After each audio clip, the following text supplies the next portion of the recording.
My husband Curtis looked at me and snapped. A hospital stay just for an ulcer? It's not that serious of a disease. You're making too much of a big deal out of it. It seemed like he wasn't worried at all.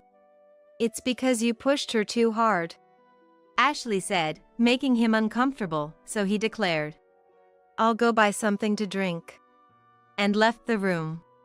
After a while, Curtis came back looking very anxious. You have only a year left to live, he said solemnly. What? I was surprised, wondering if there had been some explanation from the doctor that I was unaware of. No, I just overheard your parents talking outside. I was going to greet them, but then I heard something like that. I wondered what my parents were talking about. As we sat in silence, Ashley suddenly burst into laughter. Pfft. Ha ha ha. Wondering what was going on, we both looked at Ashley. Then she turned to Curtis and dropped a bombshell. What are you talking about? Isn't that about your mistress and not Mom? The air froze. Dad, we know everything. Hey Stella, isn't breakfast ready yet? As usual, Curtis called out to me. I was in the kitchen, preparing breakfast. It'll be ready soon, I answered while setting up the corn soup and bread on the table. I told you I have a meeting this morning. I have preparations to make. Hurry up. I placed the omelet on a plate in front of Curtis, who started eating without a prayer. After all, I was just preparing everything as usual. It was he who overslept. Suppressing my thoughts, I started doing the laundry. Once Curtis hurried out, I finally took a breath of relief. The morning news show started, and I took my breakfast to the lively sound of the TV.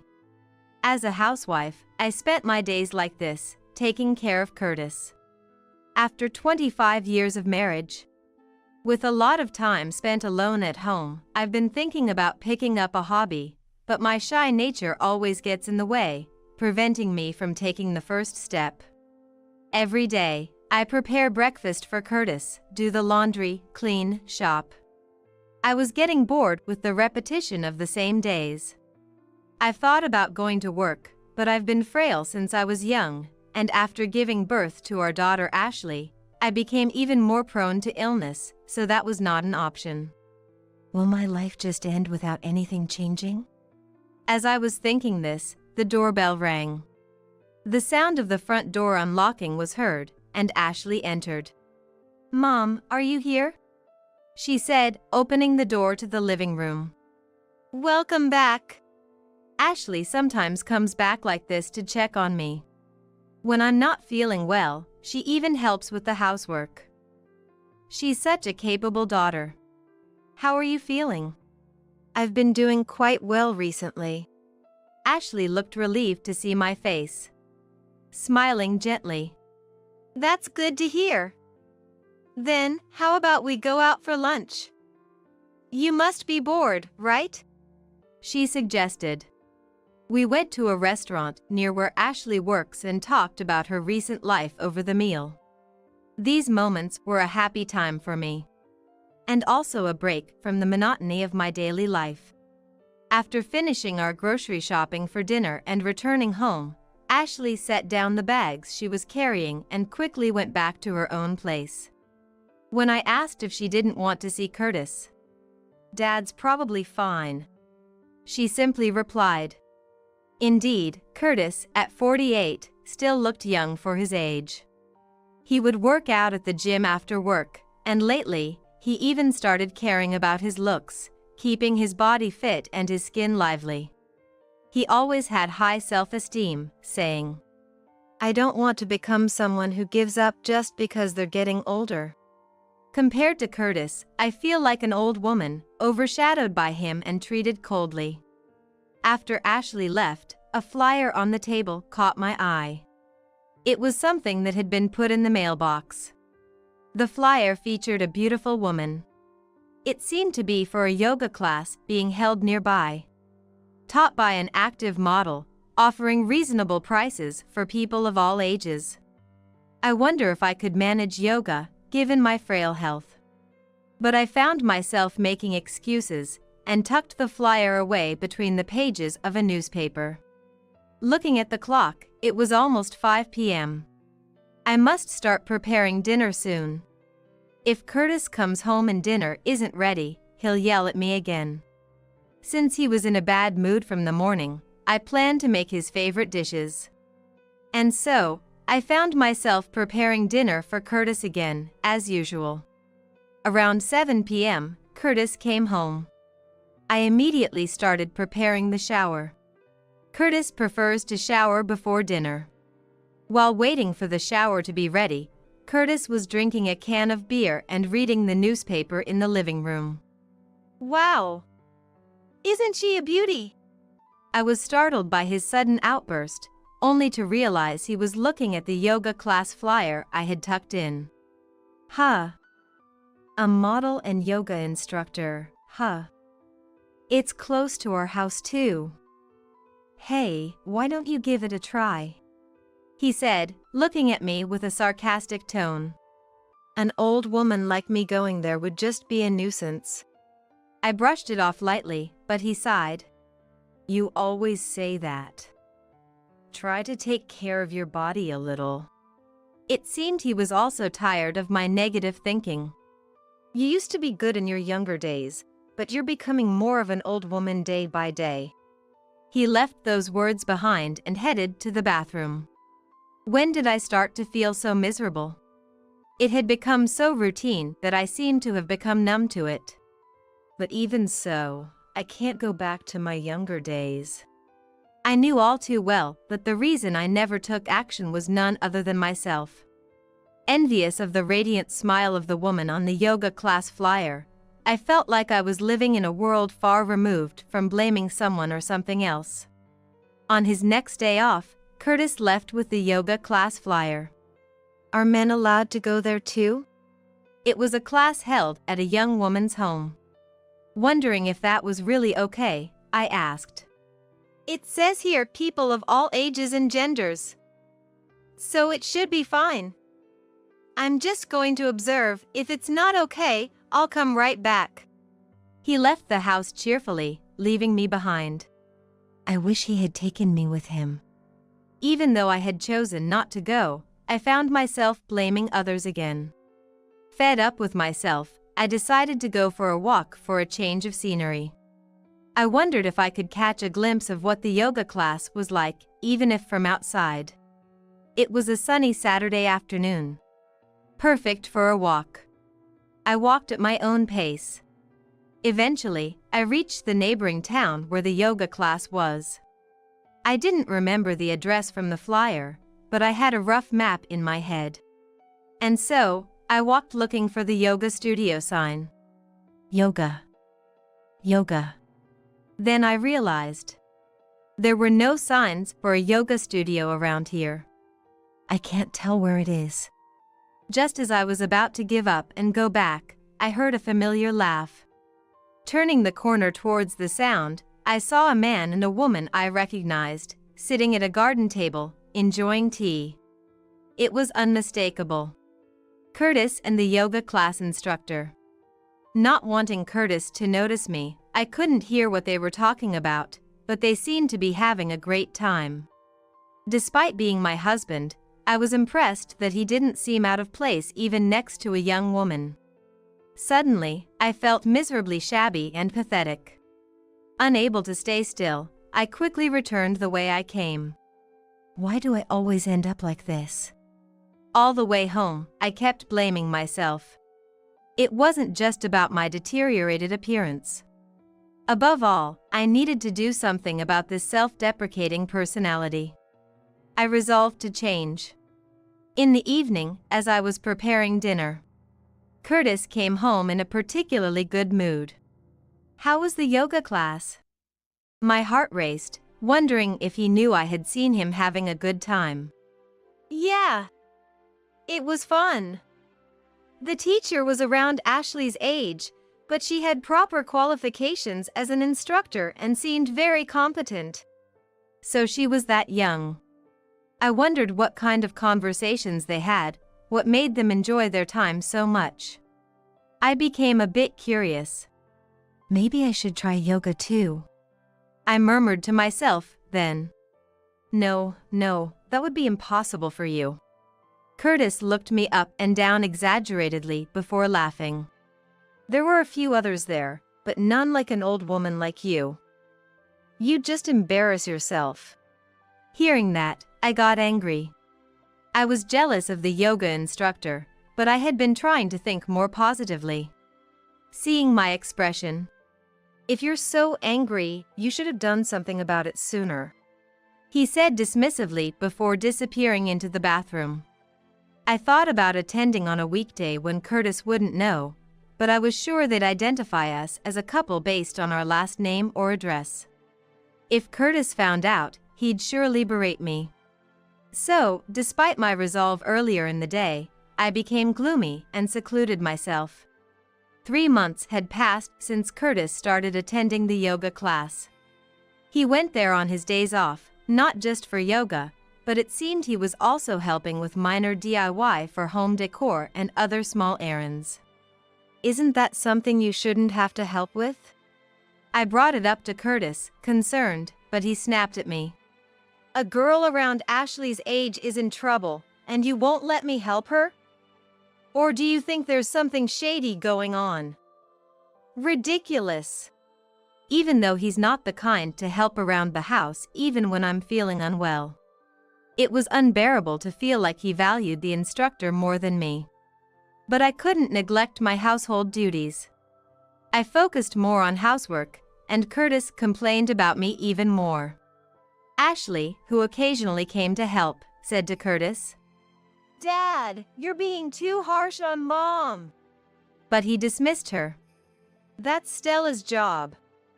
If you've moved out, don't interfere. Ashley, perhaps fed up with Curtis, started coming back when he wasn't around. Then one day, I finally fell ill and collapsed. Luckily, Ashley was coming home that day and took me to the hospital. Ashley was shocked to find me curled up in the kitchen, thinking her heart would stop. She even contacted my parents, who live nearby, and I was surprised to see them visit me in the hospital bed after the examination. I couldn't help it. You're already frail, Ashley said, looking down. Who could blame her for worrying? Thank you for worrying about me. After explaining the examination results to Ashley and my parents, they left the room, relieved. I was diagnosed with a gastric ulcer. After seeing my parents off, Ashley came back to the room to vent. I contacted Dad too. He's late, isn't he? I knew Curtis wouldn't leave work early to rush over for me. But it still felt lonely. I'll come again tomorrow. You'll need a change of clothes, right? Ashley couldn't bear to leave me looking so forlorn. I was grateful to have raised such a kind daughter. That was my only pride. I'll contact Dad again. See you tomorrow. Ashley left, but Curtis didn't come to the hospital room that day. The next day, Ashley brought me the things I needed for my hospital stay. Looking somewhat guilty, Curtis was standing behind her. As soon as he saw me, he sneered. A hospital stay just for an ulcer? It's not that serious of a disease. You're making too much of a big deal out of it. He seemed not to be worried at all. You've been pushing her too hard, Ashley said, making him uncomfortable, so he announced, I'll go buy something to drink, and left the room. Really, I can't believe him, of all people. Ashley seemed thoroughly disgusted. I thought he might just leave, but surprisingly, he came back quickly and very anxious. You have only a year left to live, Curtis said, looking serious. It seemed it was no joke. What? I was shocked, wondering if there had been some explanation from the doctor that I was unaware of. I just overheard your parents talking outside. I was going to greet them, but then I heard something like that. I wondered what my parents were talking about. As we sat in silence, Ashley suddenly started laughing. Puffed. Ha ha ha. Wondering what was going on, the two of us looked at Ashley. Then Ashley turned to Curtis and said something shocking. What are you talking about? Isn't that about your mistress and not Mom? The atmosphere froze. Stella, are you okay? I came to check on you. Cutting through the tension, my parents arrived. Grandma, Grandpa. I was just about to talk about everything. So, we're doing it now. Dad was silent, but his glare kept Curtis from running away. Dad, we know everything. Ashley began to tell everything. It was about a month after Curtis started going to the yoga class. On her way home from our house, Ashley witnessed something unbelievable. That day, I had been telling Ashley about the yoga class. I reconsidered wanting to go myself and asked Ashley to check it out for me. I asked her to go and ask if it was really a kind of place that would make me feel out of place, like Curtis said. I could have gone myself, but I was scared. Sure, I can even check it out on my way home today. Ashley agreed cheerfully and went to the yoga class. When Ashley got close to the studio, she saw someone leaving the entrance. She quickly hid around the corner to see it was apparently Curtis and the instructor.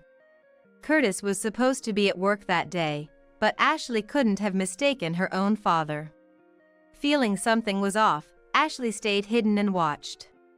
After a while of conversation, Curtis and the woman, after checking their surroundings, leaned in and kissed. Ashley was shocked and couldn't suppress her feelings of contempt after seeing her father like that. That's why she started coming home only when Curtis wasn't there. After watching Curtis leave, Ashley immediately contacted me. Mom, you'd better stay away from there. Ashley, usually so positive, saying something like that made me ask what was wrong, but she wouldn't say. I just feel like you and that instructor wouldn't get along. Looking back, it must have been Ashley's kindness trying not to alarm me. Unaware, I regretted missing another chance to go to the yoga class, but a few days later, while walking near the studio again, I spotted a suspicious woman hiding by a fence, seemingly trying to peek inside. How disturbing. Approaching, I realized it was Ashley. What was she doing? She hadn't noticed me approaching. Not wanting to startle her, I stopped and called her mobile, hoping it was someone else, but knowing it was Ashley. My wish shattered when she noticed the call from me and walked away from the studio to answer. Hello, Ashley? What are you doing there?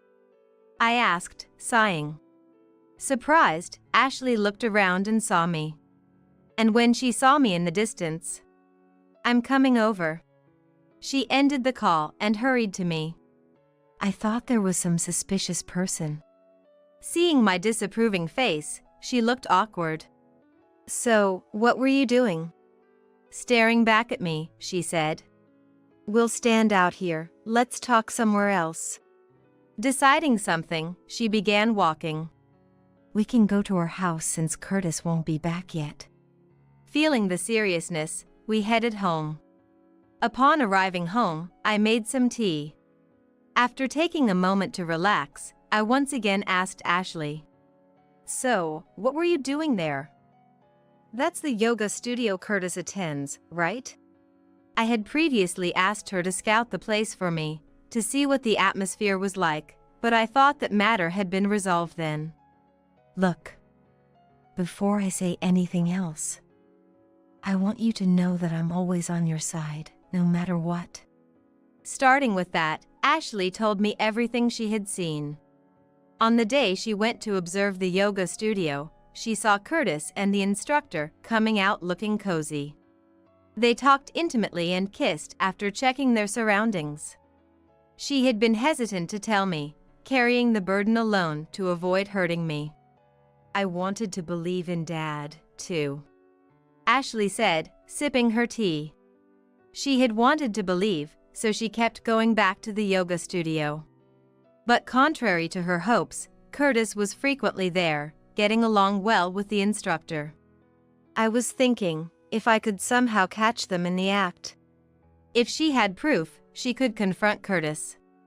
She thought by having something over him, she could make him stop treating me badly. I could have been reported for stalking. Discovering her there helped Ashley regain her composure. Yes.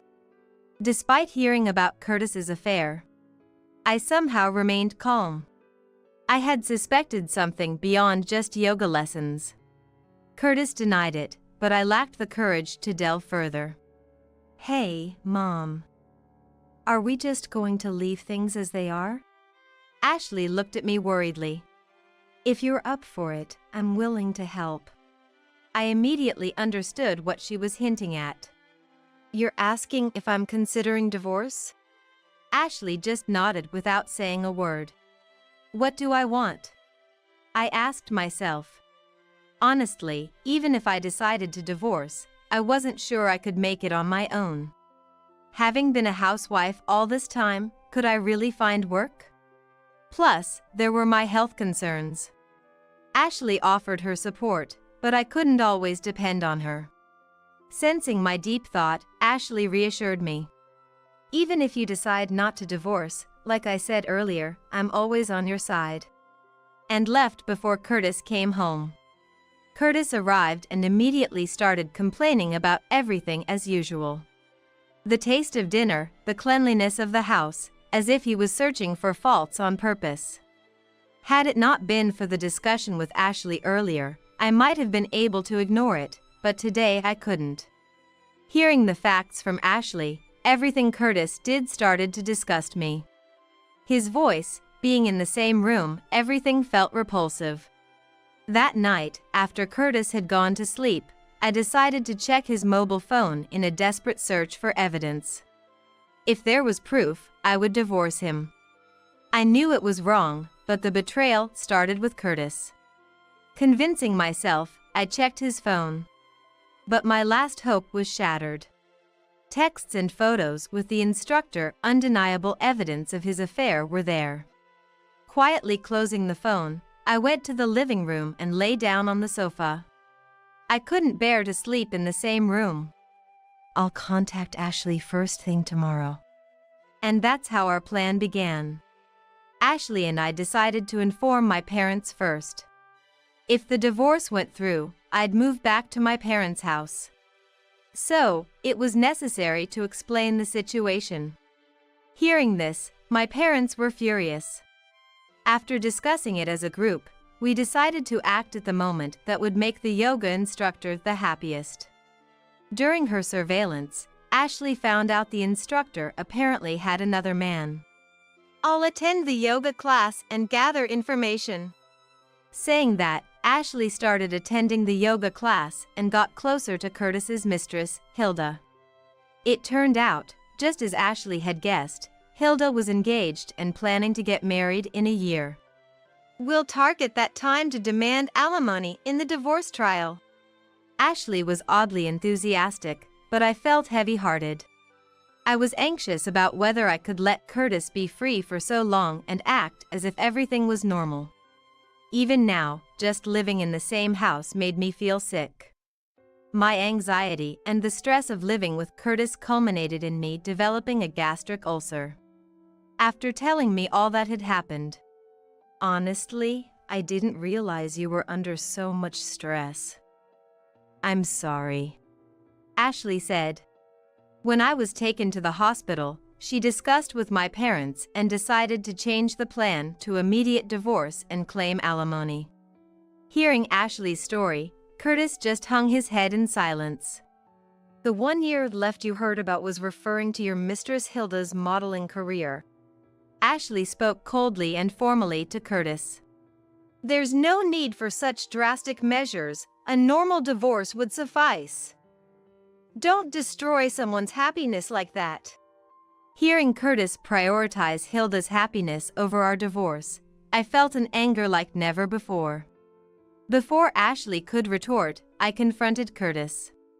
The one who has been destroying my happiness talks now. Curtis looked at me as if bitten by his own dog. After all the exploitation, not caring about my health but worrying about another woman, it's disgusting. I had never known I could despise someone so much. It was the first time I realized that I had such feelings inside me. Disgusting, you say? You don't have the right to talk back to me. My negative emotions were overflowing. Ashley tried to intervene, but she seemed bewildered by my anger.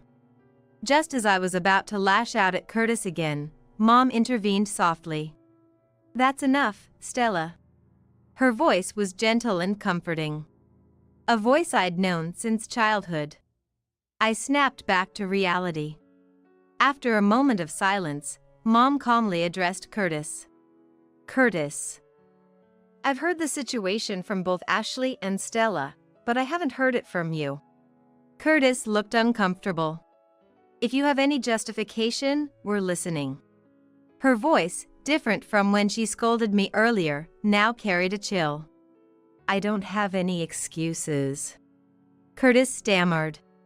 "So, you admit everything is true?" Seemingly accepting his fate, Curtis defiantly admitted. "Yes. I love Hilda, not Stella. I can't help it. Stella no longer attracts me." "That's terrible," Ashley muttered. "Terrible, you say? Which is worse? I thought Hilda and I loved each other. But to think, Hilda had another man." It seemed Curtis didn't know about Hilda's fiancé. He trembled, fighting back tears. "Do you understand what you're saying?" Mom confronted Curtis. "After making Stella feel the same way, how dare you feel sorry for yourself only?" Curtis looked down, unable to raise his face. Ashley and Mom spoke for me, but I felt nothing for Curtis anymore. I just wanted to be away from him. That was my only wish. "With the divorce, we'll also be claiming alimony from you and Hilda, so please leave for today," I told Curtis formally. He stood up weakly, avoided our gazes, and left the hospital room. I cried over the wasted time I had spent with such a man. After being discharged, Ashley and I went to Hilda's yoga studio. It was under the guise of Ashley canceling her membership, but we intended to tell Hilda everything. However, just as we were about to start, Curtis barged in. As we stood dumbfounded, Curtis snatched Hilda's mobile phone from her resisting hands and called her fiancé. In a fit of desperation, Curtis exposed everything to the fiancé and laughed maniacally. After fiddling with Hilda's phone, he threw it at her and left, making deliberate noise with his steps. As Hilda sat on the floor, I told her, "That was my husband. Why has it come to this?" Hilda looked up at me with surprise, but retorted, "That man approached me. If you're his wife, you should at least teach your husband some manners." "I'm getting divorced, and we have all the evidence of the affair," Ashley countered with equal fervor. "Whatever you think, we will be claiming alimony in the divorce trial." Realizing talking here wouldn't make Hilda admit anything, I decided to leave her house with Ashley. Later, Hilda tried to make excuses to her fiancé, but since Curtis had exposed irrefutable photos and messages, her engagement was called off. Furthermore, since Hilda's fiancé was the owner of the entertainment agency she belonged to, she ended up being blacklisted from modeling work. Of course, her yoga studio, financed by her fiancé, was closed down soon after. This story was briefly mentioned in gossip magazines, so whether it was entirely true or not is uncertain. However, a for-lease sign was definitely posted on the yoga studio's house. Faced with undeniable evidence, Curtis and Hilda couldn't resist and had to comply with the compensation claim. After the divorce, I stayed at my parents' house for a while, but moved due to harassment from Curtis and Hilda. Both Curtis and Hilda probably thought they could handle the situation at first, but eventually fell apart. Chased by the alimony payments, Curtis lost his money for gym and beauty treatments, his appearance deteriorated, yet he still made advances on young women at work and ended up being sued. He was fired from his job and even in his new job was relegated to a menial position, spending his days alone organizing documents and supplies. He blamed me for his downfall, claiming it was all because I discovered the affair and filed for divorce. As seen in the tabloids, Hilda, after being abandoned by her fiancé, was sued for the yoga studio's business expenses and chased by debt. She blamed me for her misfortune. My parents quickly sold their house and bought a condominium where the four of us could live together. The condominium has excellent security, so we no longer need to fear harassment from Curtis and Hilda. Feeling it pathetic to rely solely on Ashley's income and my parents' pensions, I learned to use a computer from Ashley and started working from home. I'm surprised to find I had such a talent. Today, I'm writing a column about life's battles. My life might have been an uneventful housewife's, but this divorce saga is sure to attract attention. While adding a bit of color to the story, I type the words.